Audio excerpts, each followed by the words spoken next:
Chapter 4. Sir Henry Baskerville. Our tableside was cleared early, and Holmes waited in his dressing gown for the promised interview.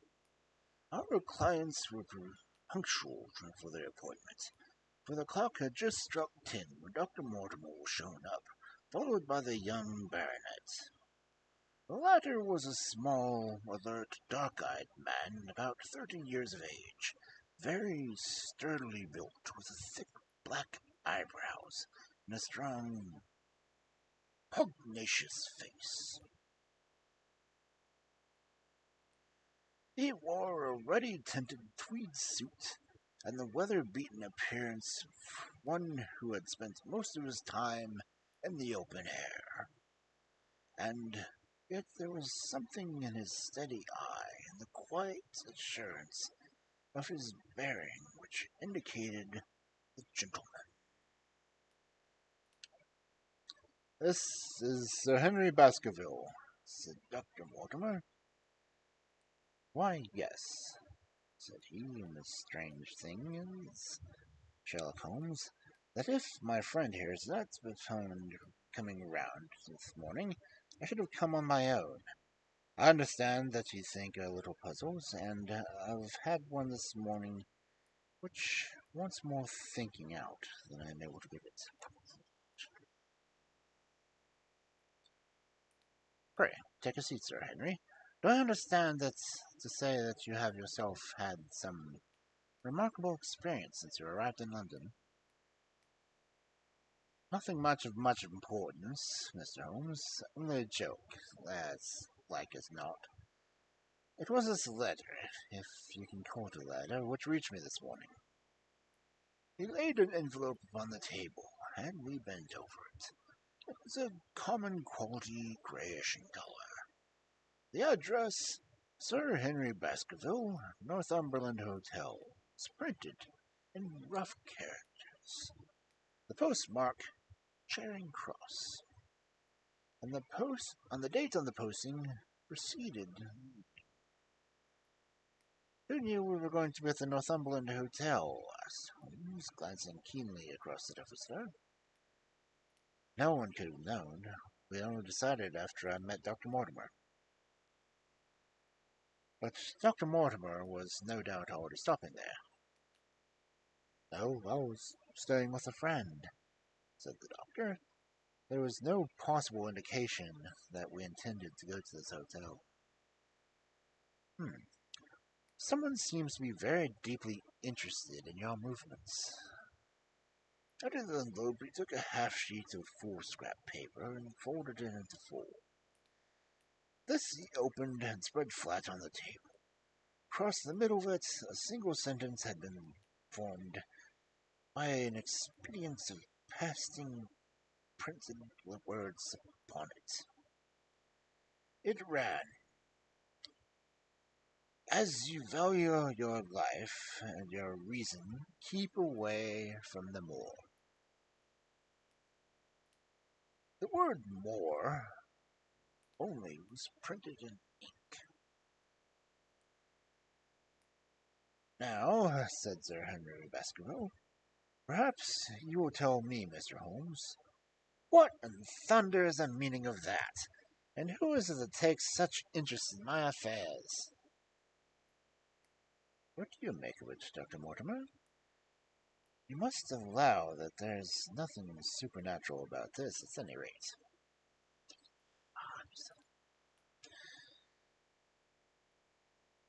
"No, sir, but it might very well come from someone who is convinced that the business is supernatural."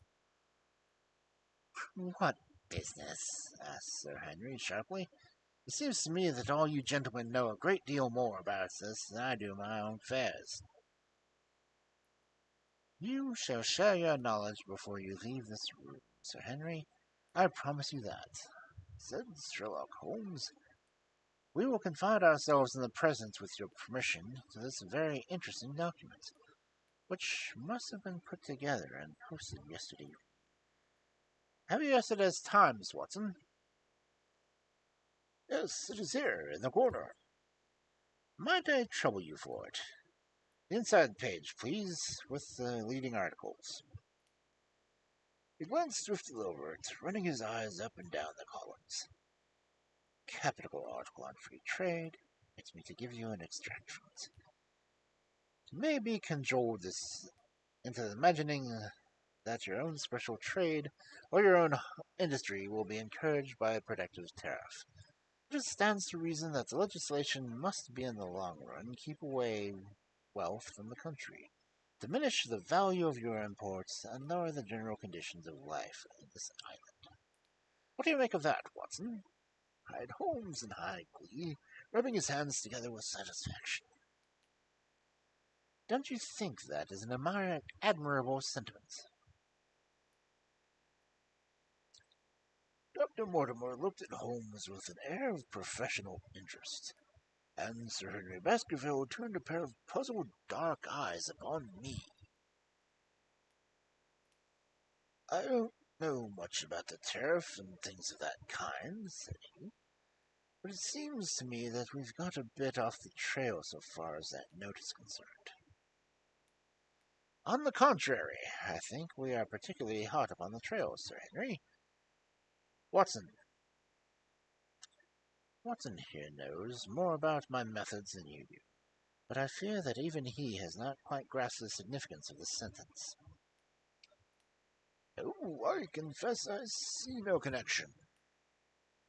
And yet, my dear Watson, there is so close a connection that one is extracted itself from the other. You, your, life, reason, value, keep away, and the... Don't you see now whence these words have been taken? By thunder, you're right. Well, if that isn't smart, cried Sir Henry. If any possible doubt remained, it is settled by the fact that keep away and from thee are cut out from this one piece. Well, now, so it is. Really, Mr. Holmes, this exceeds anything which I would have imagined, said Dr. Mortimer, gazing at my friend in amazement. I could understand anyone saying that the words were from the newspaper, but that you should name which, and add it to which the leading article, which is really one of the most remarkable things which I've ever known. How do you do it? I presume, Doctor, that you could tell that the skull of a nigger from that of an Eskimo? Oh, certainly. But how? Because it is my special hobby. The differences are obvious. The supraorbital crest, the facial angle, the maxillary groove. But this is my special hobby, and the differences are equally obvious. There is as much difference to my eyes between the lead bourgeois type of the Times article and the slovenly print of an evening halfpenny paper that there could be that you could be between the Negro and the Eskimo. The detection types is the most elementary branches of knowledge to the special experts in crime. Though I confess that once, when I was very young, I confused the Leeds Mercury with a Western Morning News. But a Times letter is entirely distinctive, and these words could have been taken from nothing else. As if it was done yesterday, a strong probability was that we should find these words in yesterday's issue. So far as I can follow you, then, Mr. Holmes, said Sir Henry Baskerville, someone cut out this message with scissors. Nail scissors, said Holmes. You can see that it was very short-bladed scissors, since the cutter had to take 2 snips over the keep away. That is so. Someone then cut out the message with a pair of short-bladed scissors and pasted it with paste? Gum, said Holmes. With gum on the paper, but I want to know why the word more should have been written. Because he could not find it in print. The other words were simple and might be found in any issue, but more is far less common. Why, of course, that would explain it. Have you read anything in this message, Mr. Holmes? There are one or two indications, and yet the most utmost pains have been taken to remove all clues. The address you observe is printed in rough characters, but the Times is a paper which is seldom found in the hands but of those of the highly educated. We may take it, therefore, that the letter was composed by an educated man who wished to pose as an uneducated one, and his efforts to conceal his own writing suggest that he might be known, or come to be known, by you.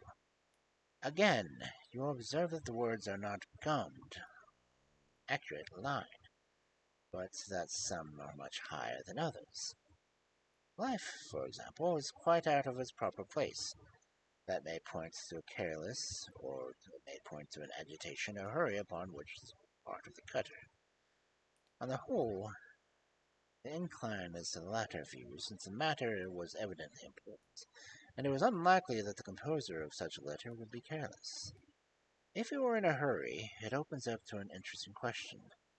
Why he should be in a hurry, since the letter posted up so early morning it reached Sir Henry before he could leave the hotel. Did the composer fear an interruption? From whom? We're coming now rather into the region of guesswork, said Dr. Mortimer. Say, rather into the region of where we balance probabilities and choose the most likely. It is a scientific use of the imagination, but we always have some material basis on which to start our speculations. Now, you would call it a guess, no doubt, but I am most certain that this address has been written in a hotel. How in the world could you say that? If you examine it carefully, you'll see that both the pen and the ink have given the writer trouble. The pen has sputtered twice in a single word, and has run dry 3 times in a short address. Following that, there is very little ink in the bottle. Now, a private pen or ink bottle is seldom allowed to be in such a state, and in the combination of the two must be quite rare. But you know the hotel ink and the hotel pen, where it is rare to get anything else. Yes, I have little hesitation to say that we could examine the waste paper baskets of the hotels around Charing Cross until we found the remains of the mutilated Times. We could lay our hands straight upon the person who sent the singular message. What? Hola? What's this? He was carefully examining the fool cap, which on the words were pasted, holding it only an inch or two from his eyes. Well? Nothing, he said, throwing it down. It's a half-blank sheet of paper, even without a watermark upon it. I think we have drawn as much as we can from this curious letter. And now, Sir Henry, has anything else of interest happened to you since you have gone to London? Why, no, Mr. Holmes, I think not. I have not observed anyone following or watching you. I seem to have walked right into the thick of a dime novel, said our visitor. Why in thunder would anyone follow or watch me? We are coming to that. You have nothing else to report before we go into this matter? Well, it depends upon what you're worth reporting. I would think anything out of the ordinary routine of life well worth reporting. Sir Henry smiled. I don't know much about British life yet, for I have nearly spent all my life in the States and in Canada. But I hope that you lose one of your boots is not part of the ordinary routine of the life over here. You have lost one of your boots? My dear sir, cried Dr. Mortimer, it is only mislaid. You will find it when you return to the hotel. What is the trouble of use of troubling Mr. Holmes with trifles like that? Well, he asked for anything outside of the ordinary routine. Exactly, said Holmes. However foolish the incident may seem, you have lost one of your boots, you say. Well, mislaid it anyhow. I put them both outside my door last night, and there was only one in the morning. I could get no sense out of the chap who cleans them.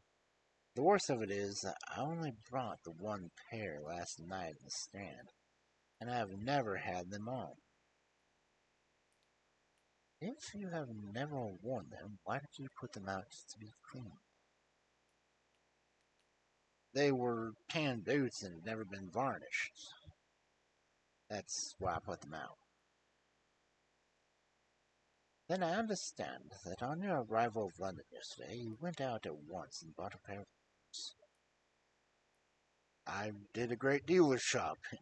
Dr. Mortimer here went round with me. You see, if I'm here to be a squire down, I must dress the part, and it may be that I've got a little careless in my ways out west. Among other things, I brought these brown boots and gave $6 for them, and had one stolen before I'd even gotten them on my feet. It seems singularly useless thing to steal, said Sherlock Holmes. I confess that I share Dr. Mortimer's belief that it will not be long before the missing boot is found. And now, gentlemen, said the baronet with decision, it seems to me that I have been spoken quite enough about the little that I know. It is time that you kept your promise and gave me a full account of what we are all driving at. Your request is a very reasonable one, answered Holmes. Dr. Mortimer, I think you could not do better than to tell your story as you told it to us. Thus encouraged, our scientific friend drew his papers from his pocket and presented the whole case as he had done upon our morning before. Sir Henry Baskerville listened with the deepest attention and with an occasional exclamation of surprise. Well, I seem to have come into an inheritance with a vengeance, he said, when the long narrative was finished. Of course, I've heard of the Hound ever since I was in the nursery, but it's a pet story of the family, though I never thought of taking it seriously before. But as to my uncle's death, well, it all seems boiling up in my head, and I ain't got it clear. You don't seem quite to have made up your mind whether it's a case for a policeman or a clergyman. Precisely. And now this there's affair with the letter to me at the hotel. I suppose that fits into its place. It seems to show that someone knows more than we do about what goes on upon the moor, said Dr. And also, said Holmes, that someone is not ill-disposed towards you, since they warn you of the danger. Or it may be that they wish their own purposes to scare me away. Of course, that is possible also. I am very much indebted to you, Dr. Mortimer, for introducing me to a problem which presents several interesting alternatives. But the practical point which we know is to have to decide, Sir Henry, is whether or not it is advisable for you to go to Baskerville Hall. Why should I not go? There seems to be the danger. You mean danger from this family fiend, or do you mean danger from human beings? Well, that is what we have to find out. Whichever it is, my answer is fixed. There is no devil in hell, Mr. Holmes, and there is no man upon earth who can prevent me from going to the home of my own people. And you may take that as my final answer. His dark brows knitted and his face flushed to a dusky red as he spoke.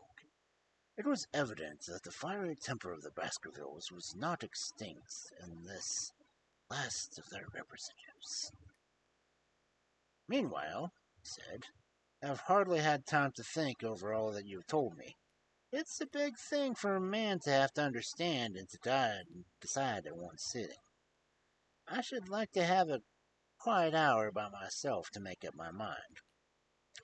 Now look here, Mr. Holmes, it's 11:30 now, and I'm going right away back to the hotel. Suppose you and your friend Dr. Watson come around and lunch with us at 2. I'll be able to tell you more clearly then how this thing strikes me. Is that convenient to you, Watson? Perfectly. Then you may expect us. Shall I have a cab called? I'd prefer to walk, for this affair has me rather flurried.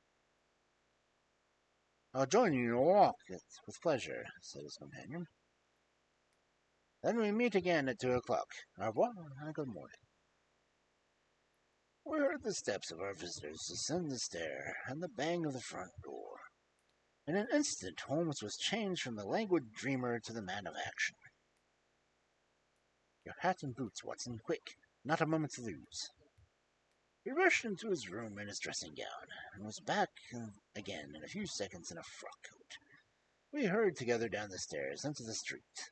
Dr. Mortimer and Baskerville were still visible about 200 yards ahead of us in the direction of Oxford Street. Shall I run on and stop them? Not for the world, dear Watson. I'm perfectly satisfied with your company, if you will tolerate me. Our friends are wise, for it is certainly a very fine morning for a walk. He quickened his pace until we had decreased the distance which divided us by about half. Then, still keeping 100 yards behind, we followed into Oxford Street and down Regent Street. Once our friends stopped and stared into a shop window, upon which Holmes did the same. An instant afterwards he gave a little cry of satisfaction, and following the direction of his eager eyes, I saw that a hansom cab with a man inside, which had halted on the other side of the street, was now walking slowly onward again. There's our man, Watson. Come along, we'll have a good look at him, if we can do no more. In an instant I was aware of the bushy black beard and the pair of piercing eyes turned upon us through the side window of the cab.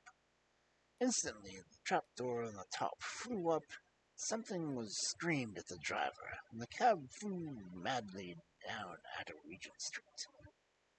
Holmes looked eagerly around for another. No empty one was in sight. Then he dashed in wild pursuit amid the stream of traffic, but the start was too great, and already was a cab out of sight. There now, said Holmes bitterly as he emerged, panting and white with vexation from the tide of vehicles.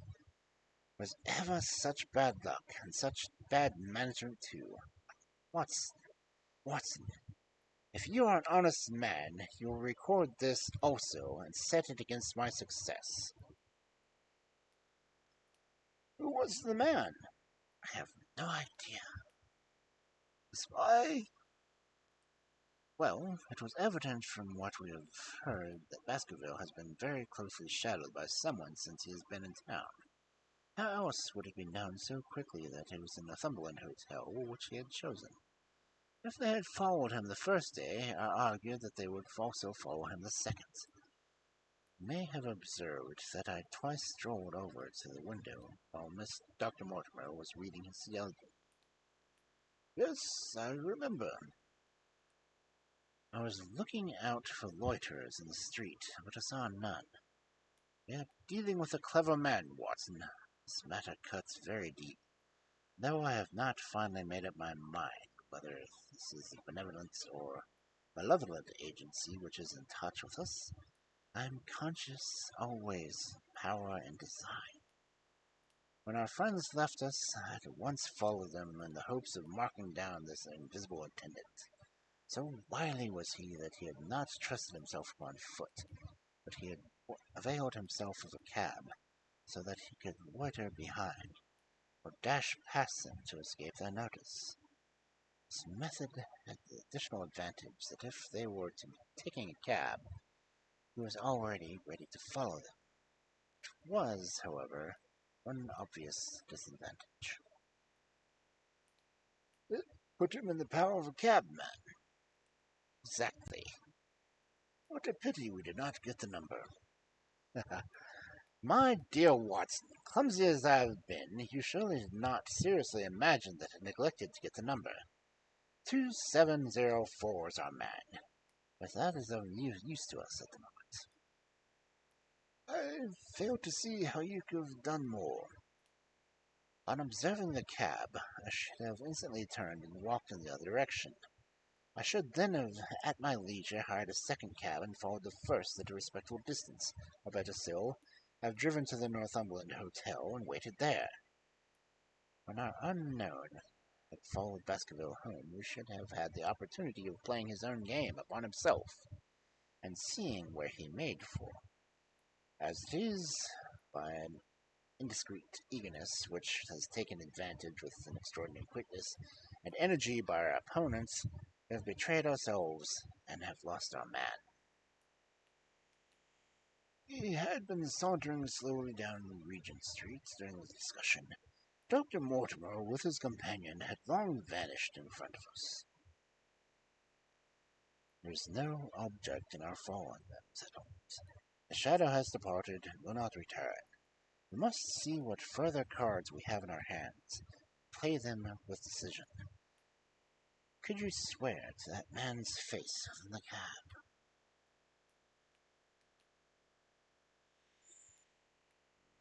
I can only swear by the beard.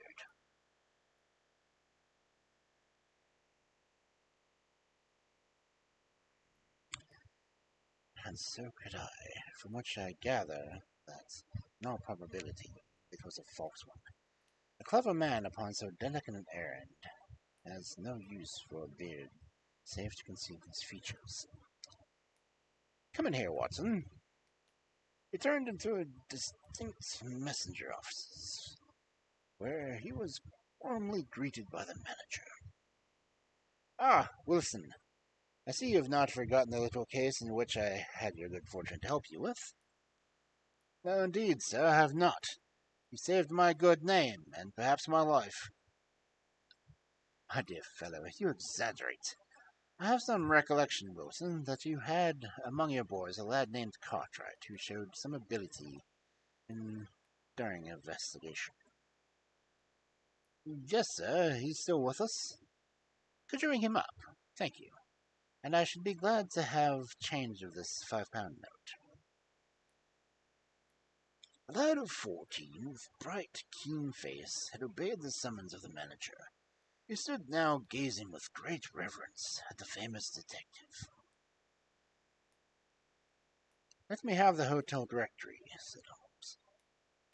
Yes, sir. Now, Cartwright, there are a few names of 23 hotels here, all in the immediate neighborhood of Charing Cross. Do you see? Yes, sir. You will visit each one of these in turn. Yes, sir. You will begin in each case by giving the outside porter 1 shilling. Here are 23 shillings. Yes, sir. You will tell him that you want to see the waste paper of yesterday. You will say that it is an important telegram you miscarried, and that you are looking for it. Do you understand? Yes, sir.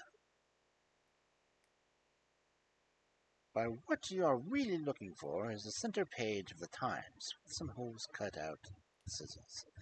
Here's a copy of the Times. This is the page. You can easily recognize it, could you not? Yes, sir. In each case, the outside porter will send you to the hall porter, to whom you will also give a shilling. There are 23 shillings. You will then learn the possibility of 23 cases out of 23. 20 cases of 23, if the waste of the day has been burned or removed. The other 3 cases will be shown a heap of paper, and you will look for this page and the Times among it. The odds are enormous against your finding it. There are 10 shillings over in case of emergencies. Let me have a report by wire at Baker Street before evening. And now, Watson, it only remains for us to find out by wire the identity of the cabman, number 2704, and then we will drop into one of the Bond Street picture galleries and fill in the time we have due at the hotel.